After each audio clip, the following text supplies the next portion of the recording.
Hello बच्चों। Ajmer sir की तरफ से 9th क्लास के बच्चों को नमस्कार।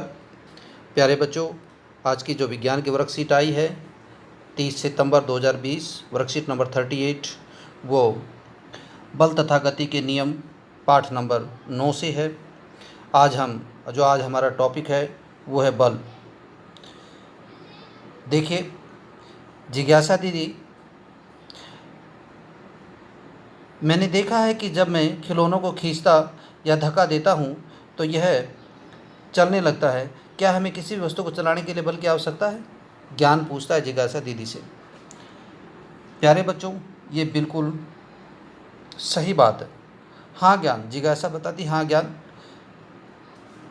आगे जिज्ञासा दीदी हर बात बताती है उसे कि किस प्रकार से वस्तु को रोकने के लिए, वस्तु को चलाने के लिए, वस्तु को की गति बदलने के लिए, वस्तु का आकार बदलने के लिए ये सारे कामों में बल की आवश्यकता पड़ती है।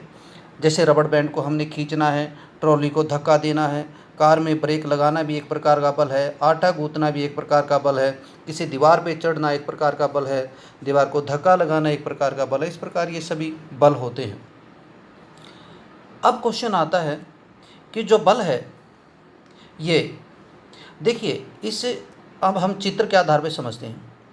इधर ये 100 न्यूटन का बल लगा रहा है, इधर भी ये व्यक्ति 100 न्यूटन का बल लगा रहा है। तो यदि बराबर बल एक दूसरे पर लगेगा, ये किसी वस्तु पर बराबर बल लगे और विपरीत दिशा से लगे तो 100 माइनस 100 न्यूटन माइनस 100 न्यूटन, तो बल का परिणाम कितना? 0। यानी बल उस बल का परिणाम 0 होगा और वस्तु ना इधर जाएगी ना उधर जाएगी। ठीक इसी प्रकार से इसमें देखते हैं प्यारे बच्चों, इस चित्र में, इसमें मैं थोड़ा बड़ा करके आपको दिखा रहा हूँ। इसमें ये जो रस्साकसी का खेल है, 300 न्यूटन बल इधर लग रहा है और 300 ही न्यूटन बल इधर लग रहा है, तो यानी 300 माइनस 300। ठीक है, तो 300 माइनस 300 होने के बाद ये बल का जो परिणाम है वो 0 हो जाएगा और ना रस्सा इधर जाएगा ना उधर जाएगा। इस एग्जाम्पल को लेके हम समझते हैं प्यारे बच्चों। यहाँ पे ये व्यक्ति 200 न्यूटन का बल से इस बॉक्स को धक्का दे रहा है, ये 100 न्यूटन के बल से इस बॉक्स को धकेल रहा है। तो हम क्या देखते हैं, 200 माइनस में 100 न्यूटन, तो आंसर आया 100 न्यूटन। तो इसका बल 100 न्यूटन अधिक लग रहा है। इस प्रकार ये वस्तु इधर की ओर खिसकेगी 100 न्यूटन बल ज़्यादा होने की वजह से। ठीक इसी प्रकार से यदि ये 400 न्यूटन बल है, ये लगाते हैं और इनका बल 300 न्यूटन रह जाता है, तो ये ज़्यादा बल लगाने के इधर खींच रहे हैं तो वस्तु यानी रस्सा इधर की ओर खींचता आ जाएगा। तो अब हम जानना चाहते हैं, ये हमने इसमें देखा प्यारे बच्चों, अब हम जानना चाहते हैं इस वर्कशीट के आधार पे कि बल के 2 प्रकार होते हैं। एक होता है संतुलित बल और एक होता है असंतुलित बल। संतुलित बल उसे कहते हैं जब दोनों ओर से बराबर बल लगे, जैसे 100 न्यूटन उधर से लगा और 100 न्यूटन इधर से लगा, तो जब दोनों तरफ से लगने वाला बल बराबर हो तो ऐसे बल को संतुलित बल कहते हैं। उसमें वस्तु अपनी स्थिति को नहीं बदलती।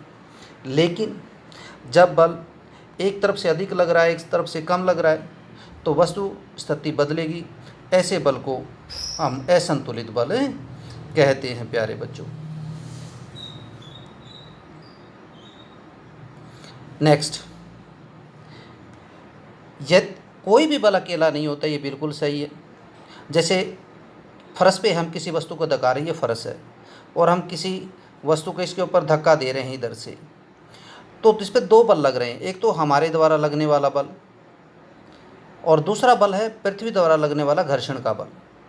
हम इधर बल लगा रहे हैं, घर्षण इधर बल लगा रहा है। तो ये यही बताना चाह रहा है प्यारे बच्चों कि कोई भी बल अकेला नहीं होता, हम हमेशा जोड़े में होता है।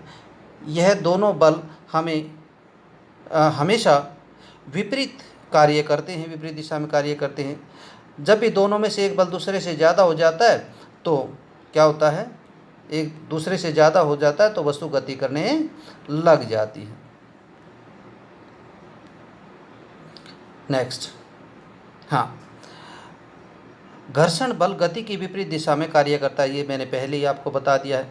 जब वस्तु पर लगने वाला बल उसके घर्षण बल से अधिक हो तो असंतुलित नहीं करेगा, तब तक वस्तु नहीं रुकेगी।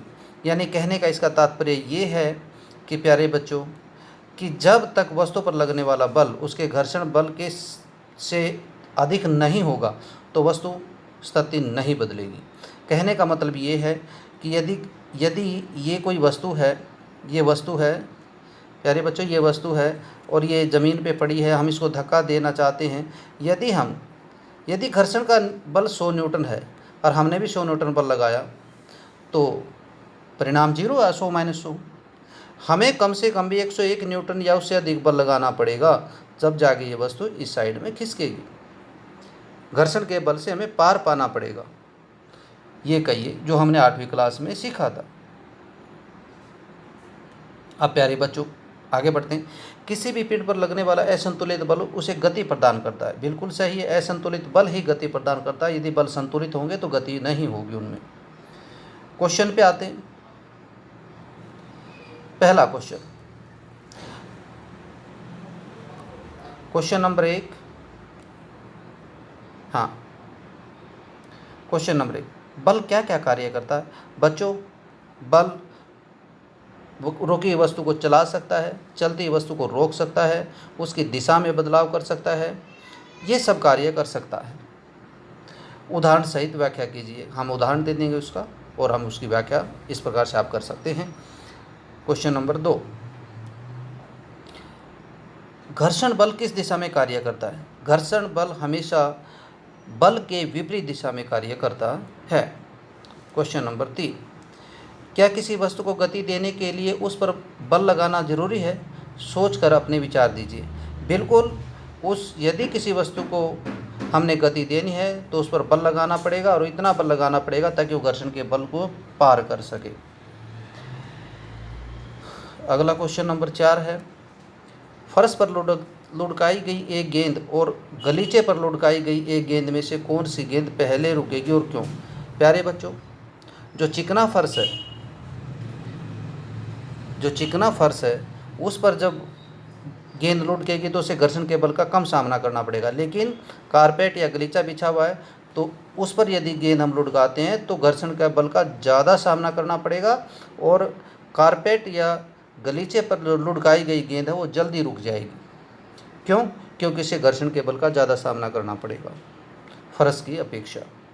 क्वेश्चन नंबर 5, दिए गए चित्र में तीर AB के निशान बल के संदर्भ में क्या दर्शाता है?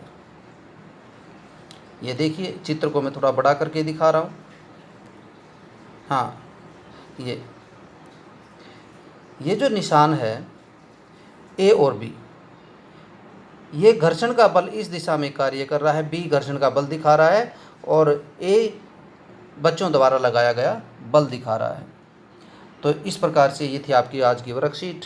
बच्चों, आशा कि आपको ये वर्कशीट पसंद आई होगी। ये वर्कशीट देखने के लिए आपका धन्यवाद। मिलते हैं अगली वर्कशीट में।